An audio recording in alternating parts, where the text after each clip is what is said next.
Last episode में हमने देखा था कि 48 फोर्ट में जी यून नाम का बंदा एंटर करता है जो कि हाई स्किल लेवल का बंदा था। उसे किसी तरह से पकड़ भी लिया गया, पर फेई और ली शेंग मिलकर के उसे भागने में सपोर्ट करते हैं, जिसके लिए फेई को पनिश भी किया जाता है। सबके सामने उसे हंटर से पनिश किया जाता है और हम देखते हैं कि इस जगह 10 साल पहले आखिर क्या हुआ था। बताया जाता है उस ब्रेसलेट में आखिर ऐसा क्या राज है। तो चलिए स्टार्ट करते हैं आज की एक्सप्लेनेशन। शेंती आंसू, जिसका एक हाथ नॉर्मल इंसान के जैसा नहीं लग रहा था, वो उसमें एक तलवार लिंग शेंग के फादर को फेंक करके मारता है, जो उसकी पीठ में जाकर के लगती है, पर फिर भी वो किसी तरह 48 फोर्ट तक पहुंचता है और बुरी तरह से वो घायल भी हो चुका था। और अब वो फेई के फादर को उसका ब्रेसलेट को छिपा करके रखने का बोलता है कि वो कभी भी किसी के हाथ नहीं लगने देना, और इतना बोल करके वो मर जाता है क्योंकि वो पूरी तरह से घायल हो चुका था। स्टोरी वापस से प्रेजेंट में दिखाई जाती है। जिन लोंग फेई को हंटर से मार रही थी और वो उसे बोलती है तुम्हारे अंकल ने तुम्हारी जान बचाने के लिए खुद की जान कुर्बान कर दी, उन्होंने बिल्कुल भी नहीं सोचा और तुम पूरे 48 फोर्ट को खतरे में डाल रही हो। तभी उसके फादर वहां पर आ जाते हैं और उसे बोलते हैं उस बंदे ने भी उन दोनों की जान बचाई थी, वैसे भी 48 फोर्ट में किसी भी निर्दोष को सजा नहीं दी जाती।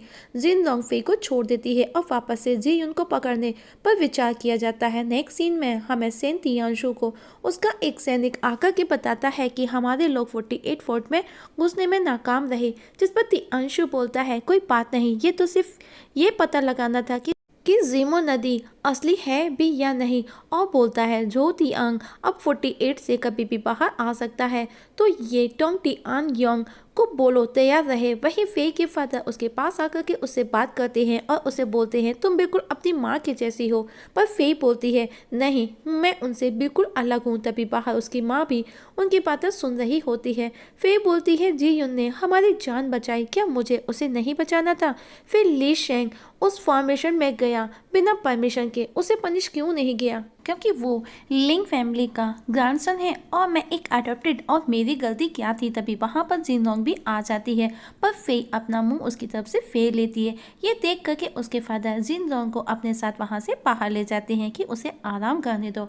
वहीं ली येन भी ली शेंग पर गुस्सा करती है। ली शेंग बोलता है कि अब वो जियोशान हॉल के स्कूल की परीक्षा पास करके मेन गेट से बाहर निकलेगा 48 से, ना कि उस नदी से जाएगा। मतलब 48 से बाहर जाने के लिए किसी परीक्षा को पास करना जरूरी है, जो कि एक फाइटिंग मैच था।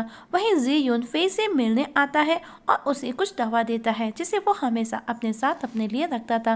फेई उसे एक पेड़ की जड़ों में फंसा देती है और बोलती है जब तक तुम यहाँ आने का रीजन नहीं बताओगे मैं तुम्हें जाने नहीं दूंगी। पर जी यून को वो जगह पसंद आती है, वो वहाँ पर कुछ दिन रुक सकता है। जी यून उसे खाने को खाना मांगता है। फेई उसे कुछ नट्स देती है और बोलती है ये मेरा कुत्तों का खाना है जिसे मैं हमेशा अपने पास रखती हूँ। जी यून बोलता है यहाँ के कुत्ते भी लकी है। अब फेई उसे गनतंग और वांगलिंग के बारे में पूछती है। जी यून बताता है गनतंग तुम्हारे फादर हैं, और अब फेई उससे वांगलिंग का पूछती है कि उसका उसे क्या रिश्ता है, जिस पर हम देखते हैं कि इस जगह जी यून को कुछ याद आता है, जहाँ पर जी यून के सामने वांगलिंग होता है और वो युद्ध लड़ने जाने से पहले जी यून को अनपिंग आर्मी का टोकन उसे दे करके चैन तांग को देने का बोलता है। और फाइट में वांगलिंग मारा गया तो जी यून को वो टोकन देने को 48 आना पड़ा। अब जी यून फेई को बताता है कि मेरा उससे कोई रिलेशन नहीं है, सिर्फ ह्यूमैनिटी के नाते मैं ये काम करने आया। जिस पर फेई बोलती है मेरी माँ ने तुमको मेरे फादर से क्यों नहीं मिलने दिया? और पिछली बार की तरह वो इस बार भी फेई के हाथ से निकल जाता है उसे झांसा दे करके। वहीं ली शेंग अपने अंकल से बातें करते हुए दिखाया जाता है। ली शेंग अपने अंकल को पूछता है आपकी सेफ्टी के लिए यहाँ पर आंट ने इतने सोल्जर्स क्यों रखे हैं, कोई आपको क्यों मारना चाहता है? और वो लड़का अपनी जान को खतरे में डाल करके आपसे मिलने क्यों आएगा? जिस पर उसका अंकल बोलता है सबकी अपनी अपनी कमजोरी होती है, अपनी अपनी ताकत होती है। तभी फेई भी वहाँ आ जाती है जो कि जी उनकी तलाश कर रही थी और उन्हें फ्लूट की धुन सुनाई देती है जो कि अनपिंग सॉन्ग की धुन थी, जिसे फेई के फादर पहचान जाते हैं, जिसे उसी ने बनाया था जब वो और वांगलिंग साथ में थे। जो कि जियू ये फ्लूट एक पेड़ पर बैठा बजा रहा था। जिन लोग अपने सैनिकों को इस धुन को बजाने वाले को फौरन ढूंढने का बोलती है और अब जी यून को घेर लिया जाता है। जी यून वो टोकन उसी पेड़ पर लटका देता है और बोलता है ये जो संदेश मैं देने आया था वो मैं दे चुका हूँ, ये तो सिर्फ एक लोहे का टुकड़ा है। जिन लोग उस पर गुस्सा करती है, पर तभी गनतंग वहाँ आ जाता है। जी यून उसे साथ चलने का बोलता है पर गनतंग मना कर देता है। जिन लोग बोलती है उसके साथ में अपना समय बर्बाद मत करो और उसे पकड़ने का बोलती है, लेकिन वो उसे शांत कर देता है। जिन लोग वहां से चली जाती है चुपचाप। अब फेई का फादर उससे उसका नाम पूछता है पर वो नहीं बताता। अब हमें वेंग्यू को दिखाया जाता है जो अनपिंग आर्मी का जनरल है 48 के, जो कि येन तांग को लाने जा रहा था।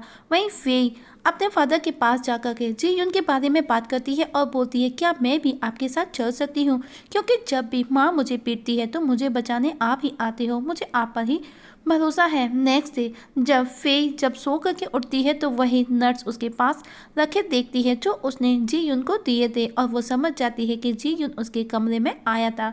वहीं हम देखते हैं कि वेंग्यू ये तोंग को लेकर के जाता है, तभी फेई वहां आ जाती है और फेई उसे रोकने की कोशिश करती है। दोनों के बीच में फाइट होती है। हम आपको बता दें फेई के फादर पहले कभी अनपिंग आर्मी में जनरल हुआ करते थे, लेकिन वन लिंग के मरने की वजह से उनको अब वापस लौटना पड़ रहा था। फेई अपने फादर के साथ जाना चाहती थी पर वो फाइट पर हार जाती है, उसकी तलवार टूट जाती है और उसके फादर भी वेंग्यू के साथ में चले जाते हैं। जिन लोग भी खड़ी ये सब देख रही थी पर वो चुप थी। जी यून उसके पास आता है तो वो उसे वहां से चले जाने का बोलती है, ये बोल करके कि मेरी माँ सही थी। वहीं ये तोंग वेंग्यू के साथ में रास्ते में होता है, तभी रास्ते में टैंग टी आन यून आकर के उनका रास्ता रोकता है।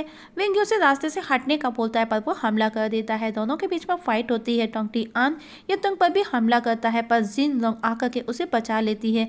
अंदर बैठा ये तोंग को जिन लोंग के एक एक बार का एहसास हो रहा होता है। टोंग टी आन हार कर डर कर वहाँ से भाग जाता है पर वो ये तोंग को बिना कुछ कहे चुप खड़ी वहाँ से चली जाती है। इवन वो उसे पलट करके भी नहीं देखती। आफ्टर 6 मंथ्स हम देखते हैं कि फेजो आज भी खुद को स्ट्रॉन्ग बनाने में लगी है और वो जीमो नदी के उस फॉर्मेशन को पार करने में लगी हुई है, जिसके लिए वो हर रोज प्रैक्टिस करती है और उस मछुआरे से भी बात करती है। तो मछुआरा उसे बताता है सक्सेस का कोई शॉर्टकट नहीं होता, तुमको ये फॉर्मेशन अपने माइंड का यूज करके ही क्रॉस करना होगा। वहीं येतोंग को पता चलता है कि जनरल वूफी को पकड़ लिया गया है। वहीं दिशा मैनोर में दिखाया जाता है जनरल वूफी को जंजीरों से जकड़ करके रखा गया है, जिसे क्यों तियानजिंग टॉर्चर कर रहा होता है। तभी वहां पर शेन तियानसु ग्रेव वुल्फ आकर के उसे रोकता है जो दिशा मैनोर का हेड है। तियानसु बोलता है इसे मुझे सौंप दो, पर क्यों तियानजिंग मना करता है कि मैंने उसे बंदी बनाया है, लेकिन जब वो उसे दोबारा बोलता है तो वहां से चुपचाप पीछे हट जाता है। तब तियानसु जनरल से रिफंड टोकन की डिमांड करता है और उससे वांगलिन और जनरल के बीच के कुछ लेटर्स दिखाता है जिनमें उन रिफल टोकन को लेकर के बात की गई थी, इससे पहले कि वो मना करे। पर वो जनरल मना करता है। तियानसु उसे उसके परिवार की धमकी देता है जो कि रास्ते में थे, जो कि 48 फोर्ट जा रहे थे। तभी उसकी बीवी को उसके सामने ला करके फेंक दिया जाता है। उसकी वाइफ बताती है बच्चे सेफ हैं, तुमको चिंता करने की जरूरत नहीं है। ये सुनकर के गुस्से में तियानसु उसे हिट कर मार देता है। ये देख करके जनरल को गुस्सा आता है पर वो कुछ भी नहीं कर पाता। वहीं जंगल में जनरल के बच्चों को चेन 48 लेकर के जा रहा था। वहीं तियानसु जनरल को टॉर्चर करता है। जंगल में तियानजिन जनरल के बच्चों के पीछे पड़ा था। जीयून ये देख लेता है और उन्हें फॉलो करता है क्योंकि वो टोकन उन बच्चों के पास है। जीयून उनके पास जाकर के उन्हें अलर्ट करता है और प्लान बनाता है और उन सबको अपनी फैमिली बताता है जो किसी बीमारी से संक्रमित होने का ड्रामा करता है। और अब वो उनको अपनी बॉडी के निशान दिखाता है और वो देख करके ये सब डर जाते हैं। ये देख करके तियानजिंग उन्हें जाने देता है। अब तियानजिंग हुओ फोर्ट जाने का बोलता है इससे पहले कि वो लोग पहुंचे। वहीं उनके पास में हुओ फोर्ट के कुछ लोग आते हैं। चेन फुई उन्हें सब क्लियर करता है, सब डिटेल में बताता है, तो वो उन्हें अपने साथ चलने का बोलते हैं। बस जीयून को डाउट होता है और वो खुद को उनसे अलग कर लेता है। वहीं मछुआरा फेई को अलर्ट करता है कि आज वो फॉर्मेशन को एक्टिव करने वाला है और फॉर्मेशन एक्टिव होते ही फेई उसे क्रॉस करने लगती है। वहीं ली येन वाइनिंग से जीमो नदी देखने के लिए जिद करती है। वाइनिंग उसे खुद जाकर के देखने का बोलता है। तभी ली शिंग वहाँ आ जाता है और उसे बोलता है अगर नदी देखनी है तो मैं तुम्हें उस नदी में फेंक देता हूँ, और उसे चट्टान पर ले जाकर के दिखाता है। ली येन डर करके रोने लगती है। तभी दोनों की नजर फेई पर जाती है जो कि फॉर्मेशन को क्रॉस करने की कोशिश कर रही थी। वायर वेव की स्पीड बढ़ रही थी। ये देख करके मछुआरा भी डरने लगता है, लेकिन फेई अपना बैलेंस बनाती है। ली येन ली शेंग को फेई को बचाने का बोलती है, पर ली शेंग जो कि ऑलरेडी डरा हुआ था वो भी मना कर देता है। वही फेई की प्रैक्टिस को देख करके मछुआरा बहुत खुश था और फेई आज उस फॉर्मेशन को क्रॉस कर लेती है। अब फेई को भूख लगी होती है तो वो वहां रखे पीच में से एक पीच उठा करके खाने लगती है और झूठा वापस उसी प्लेट में रख देती है, क्योंकि वो बहुत ज़्यादा मीठा था। ये देख कर के मछुआरा उस पर गुस्सा करता है और उसे वहाँ से जाने का बोल देता है, पर इस पर फे को और ज़्यादा गुस्सा आता है और वो सारे प्लेट के पीसेस को वहीं गिरा करके वहाँ से चली जाती है। वहीं ली शेंग 48 फोर्ट से बाहर जाकर के बाहर की दुनिया देखना चाहता है। झाई हुआ मंच पर एक कंपटीशन दिखाया जाता है जिसमें जो जीतेगा वो 48 के फोर्ट के बाहर जा सकेगा और इसमें हम अपना खुद का कॉम्पिटिटर खुद चुन सकते थे। ली शेंग सभी राउंड जीत जाता है, पर आखिरी राउंड में वो कोडेन को चैलेंज करता है। दोनों के बीच में कंपटीशन स्टार्ट होता है। कोडेन उस पर भारी पड़ती है, वो उसे एक भी मौका नहीं देती, लेकिन वो सडनली खुद के बार में फंस जाती है और हार जाती है। ली शेंग जीत जाता है। अब फे जिन लोगों को चैलेंज करती है कंपटीशन के लिए। दोनों आमने सामने खड़ी थी, लेकिन फे की तलवार मैदान में ही अटक जाती है, वो उससे बाहर नहीं निकलती। ये देख जिन लोग उस पर हमला करना स्टार्ट कर देती है, पर फे भी कम नहीं पड़ती और तलवार को लड़ते लड़ते मैदान से बाहर निकाल लेती है। दोनों के बीच में बराबरी का मैच हो रहा होता है। तब फे को याद आता है कि उसके फादर ने जिन लोंग को एक लेटर दिया है फे के लिए। अगर वो आज उसे हरा देती है तो उसे वो लेटर मिल जाएगा। और अब फे के अंदर और ज़्यादा जोश आ जाता है जब उसे अपने फादर की याद आती है और वो जिन लोंग से फाइट करती है और जिन लोंग को हरा करके वो मैच जीत जाती है। जिन लोंग भी अपनी बेटी की जीत पर खुश होती है और अब वो उसे अपने साथ में पुश्तैनी हॉल में लेकर के जाती है, जहाँ पर मैडम वोंग उसे असाइनमेंट देना चाहती है। फिर जिन लोंग से अपने फादर के उस लेटर के बारे में पूछती है तो वोंग बताती है जनरल वुफी के बच्चे हमारे यहाँ पर एज अ गेस्ट आने वाले हैं, जिसके लिए हमने 1 महीने पहले चेन फुई को उन्हें लाने के लिए भेजा है, क्योंकि उनकी जान को खतरा है, लेकिन कोई भी उनकी खोज खबर नहीं मिली है। अब हमको पर्सनली वहाँ पर जाना होगा क्योंकि उनकी जान को खतरा है। अब जिन लोंग उसे पॉक्सो स्किल की कुछ स्किल सिखाती है। अब फे अपनी सारी बातें मछुआरे के पास जाकर के शेयर करती है, क्योंकि उसे उसके साथ में अच्छा लगता है। मछुआरे को भी उससे बात करना अच्छा लगता है। इस जगह मछुआरा भी अपने बारे में कुछ बातें बताता है और इस जगह स्टोरी फ्लैशबैक पे जाती है।